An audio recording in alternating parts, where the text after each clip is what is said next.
समय के मार देखी खूब सुंदर भोजन के व्यवस्था कर दी ब्याह शादी में। चावल दाल सब्जी पापड़ तिलौरी दही चूड़ा पूरी सब्जी सब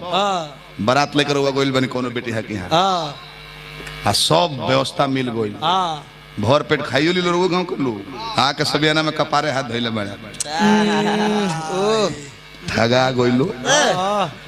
कुछ नायका धनी की बियाह कर देले एकरा कुछ बा स्कॉर्पियो तो पर है तो चुप चुप फाइनेंस वाला खींच ले जाई लोन पर ये मर्दे हाथना सुंदर व्यवस्था बा व्यवस्था ही है हो कोनो एगो फ्रूटियो देलस हां ओहे बेटी है से कह दे कि समय ono मत गिरई हो